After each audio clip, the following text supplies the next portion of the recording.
ಕುಳ್ಳಕ್ಕೆ ನಮ್ಗೆ ಉಳ್ಳಿಕ್ಕೆ ಒಂದು ನಾಳೆಗೆ ಮಕ್ಕಳು ಶಾಲೆಯಲ್ಲಿ ಗಂಜಿ ಕೇಂದ್ರದಲ್ಲಿ ಬಿದ್ದು ಆಗಬೇಕು, ಒಂದು ಮನೆಯ ವ್ಯವಸ್ಥೆ ನಮ್ಗೆ ಆಗಬೇಕು. ನಿಮ್ಮಿಂದ ಉಪಕಾರ ನಮ್ಗಳು. ನಿಮ್ಗೆ ಎಷ್ಟು ಚೆಕ್ ಬಂತು?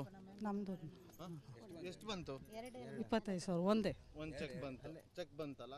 ಈಗ ಸದ್ಯಕ್ಕೆ ನಿಮ್ಗೆ ಅದರಿಂದ ತೃಪ್ತಿ ಆಯ್ತಾ? ಸದ್ಯಕ್ಕೆ ಸರ್. ಇನ್ನು ಮುಂದೆ ಇದಕ್ಕೂ ಹೆಚ್ಚಿನದಾಗ ನಮ್ಗೆ ಇದು ಮಾಡಿಕೊಡ್ಬೇಕು ಸರ್. ನಮ್ಗೆ ಇಷ್ಟೆಲ್ಲ ಸಾಲೋದಿಲ್ಲ. ಆದರೂ ನಮ್ದಂದ್ರೆ 5 ಪಾತಿ ಹೋಗುತ್ತೆ, 3 ದೋಣಿ ಹೋಗುತ್ತೆ ಸರ್. ನಮ್ಗೆ ಇದೆಲ್ಲಕ್ಕೂ ಸಾಲ ಆಗೋದಿಲ್ಲ. ಆದರೆ ನಮ್ಮ ಬಲಿ ಮಾಡ್ಕೊಳ್ಳೋಕ್ಕೂ ಇದು ಆಗೋದಿಲ್ಲ ಸರ್. ಆದರೆ ಇದಕ್ಕೂ ಹೆಚ್ಚಿಂದ ಆಗಬೇಕು. ಆದರೆ ಈಗ ಇಷ್ಟು ಮಾಡಿದ್ರಲ್ಲ ನಮ್ಗೆ ಉಪಕಾರ ಆಗದೆ ಸರ್. ಒಳ್ಳೆ ಆಗಿದೆ ನಮಗೆ. ಇನ್ನೂ ಪ್ರಶ್ನೆ ಮಾಡ್ತೀವಿ, ನೀವು ತಲೆ ಕೆಡಿಸ್ಕೊಂಬಿಡಿ. ಬನ್ನಿ. ಈಗ ನಿಮಗೆ ಇದು 2 ಚೆಕ್ ಬಂದಿದೆ. ಇದು ಏನು ಸಾಲೋದಿಲ್ಲ ಅಂತ ನಮಗೂ ಕೂಡ ಗೊತ್ತಿದೆ. ಒಂದು ದೋಣಿ ಕೂಡ ಬರೋದಿಲ್ಲ ಅಂತ ನಮಗೂ ಚೆನ್ನಾಗಿ ಗೊತ್ತಿದೆ. ಈಗ ಇದರಿಂದ ನಿಮಗೆ ತಾತ್ಕಾಲಿಕವಾಗಿ ಒಂದು ಸಮಸ್ಯೆ ಪರಿಹರಿಸ್ಕೊಳ್ಳೋದಕ್ಕೆ ಸಾಧ್ಯ ಆಗಿದೆಯಾ? ತಾತ್ಕಾಲಿಕವಾಗಿ ನಮಗೆ ಪರಿಹಾರ ಮಾಡ್ಕೋಬೋದು. ನಾವು ಜೀವನ ನಡೆಸೋದಕ್ಕಂತೂ ಆಗುತ್ತಲ್ಲ, ಇದರಲ್ಲಿ ಜೀವನ ನಡೆಸ್ಕೊಳ್ಳೋಕ್ಕಂತೂ ಆಗುತ್ತೆ. ಆದರೆ ಇದನ್ನೇ ನಂಬ್ಕೊಂಡಿರ್ಲಿಕ್ಕೆ ಆಗೋದಿಲ್ಲ ಸರ್. ಯಾಕೆ ಕೇಳಿದರೆ, ನಾವು ಒಂದು ದೋಣಿ ಕಟ್ಟಬೇಕಂತ ಹೇಳಿದರೆ 70,000 ರಿಂದ 80,000 ಖರ್ಚಾಗುತ್ತೆ. ಬಲಿಗೆ 1 ಲಕ್ಷದ ಎಬೋ, 1 ಲಕ್ಷದಿಂದ 1.5 ಲಕ್ಷ ಖರ್ಚಾಗುತ್ತೆ.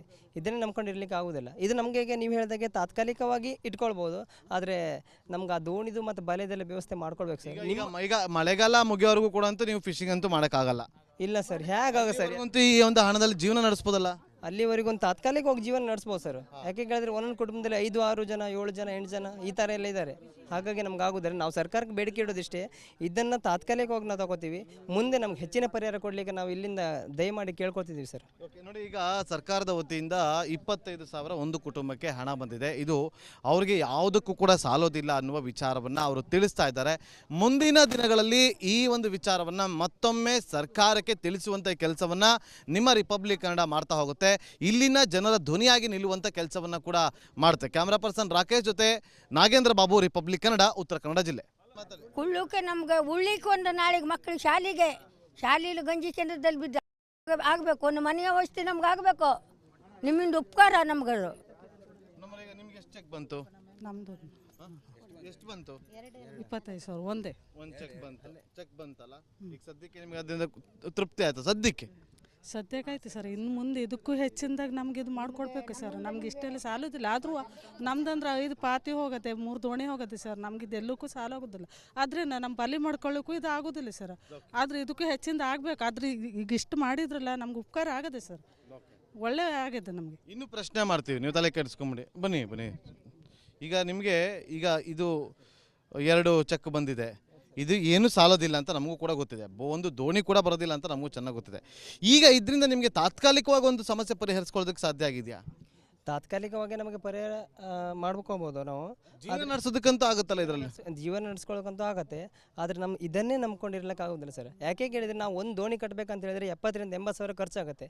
ಬಲಿಗೆ 1 ಲಕ್ಷದ ಎಬೋ, 1 ಲಕ್ಷದಿಂದ 1.5 ಲಕ್ಷ ಖರ್ಚಾಗುತ್ತೆ. ಇದನ್ನೇ ನಂಬ್ಕೊಂಡಿರ್ಲಿಕ್ಕೆ ಆಗೋದಿಲ್ಲ. ಇದು ನಮಗೆ ನೀವು ಹೇಳಿದಾಗೆ ತಾತ್ಕಾಲಿಕವಾಗಿ ಇಟ್ಕೊಳ್ಬೋದು. ಆದರೆ ನಮ್ಗೆ ಆ ದೋಣಿದು ಮತ್ತು ಬಲೆದೆಲ್ಲ ವ್ಯವಸ್ಥೆ ಮಾಡ್ಕೊಳ್ಬೇಕು ಸರ್. ಈಗ ಮಳೆಗಾಲ ಮುಗಿಯೋವರೆಗೂ ಕೂಡ ಅಂತೂ ನೀವು ಫಿಶಿಂಗ್ ಅಂತೂ ಮಾಡೋಕ್ಕಾಗಲ್ಲ. ಇಲ್ಲ ಸರ್, ಹೇಗಾಗ ಸರ್? ಈ ಒಂದು ಹಣದಲ್ಲಿ ಜೀವನ ನಡೆಸ್ಬೋದಲ್ಲ? ಅಲ್ಲಿವರೆಗೂ ಒಂದು ತಾತ್ಕಾಲಿಕವಾಗಿ ಜೀವನ ನಡೆಸ್ಬೋದು ಸರ್. ಯಾಕೆ ಕೇಳಿದ್ರೆ ಒಂದೊಂದು ಕುಟುಂಬದಲ್ಲಿ 5, 6 ಜನ, 7 ಜನ, 8 ಜನ ಈ ಥರ ಎಲ್ಲ ಇದ್ದಾರೆ. ಹಾಗಾಗಿ ನಮ್ಗೆ ಆಗೋದಿಲ್ಲ. ನಾವು ಸರ್ಕಾರಕ್ಕೆ ಬೇಡಿಕೆ ಇಡೋದಿಷ್ಟೇ, ಇದನ್ನು ತಾತ್ಕಾಲಿಕವಾಗಿ ನಾವು ತಗೋತೀವಿ. ಮುಂದೆ ನಮ್ಗೆ ಹೆಚ್ಚಿನ ಪರಿಹಾರ ಕೊಡಲಿಕ್ಕೆ ನಾವು ಇಲ್ಲಿಂದ ದಯಮಾಡಿ ಕೇಳ್ಕೊತಿದ್ದೀವಿ ಸರ್. ನೋಡಿ, ಈಗ ಸರ್ಕಾರದ ವತಿಯಿಂದ 25,000 ಒಂದು ಕುಟುಂಬಕ್ಕೆ ಹಣ ಬಂದಿದೆ. ಇದು ಅವರಿಗೆ ಯಾವುದಕ್ಕೂ ಕೂಡ ಸಾಲೋದಿಲ್ಲ ಅನ್ನುವ ವಿಚಾರವನ್ನು ಅವರು ತಿಳಿಸ್ತಾ ಇದ್ದಾರೆ.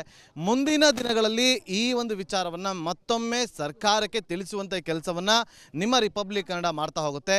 ಇಲ್ಲಿನ ಜನರ ಧ್ವನಿಯಾಗಿ ನಿಲ್ಲುವಂಥ ಕೆಲಸವನ್ನು ಕೂಡ ಮಾಡುತ್ತೆ. ಕ್ಯಾಮ್ರಾ ಪರ್ಸನ್ ರಾಕೇಶ್ ಜೊತೆ ನಾಗೇಂದ್ರ ಬಾಬು, ರಿಪಬ್ಲಿಕ್ ಕನ್ನಡ, ಉತ್ತರ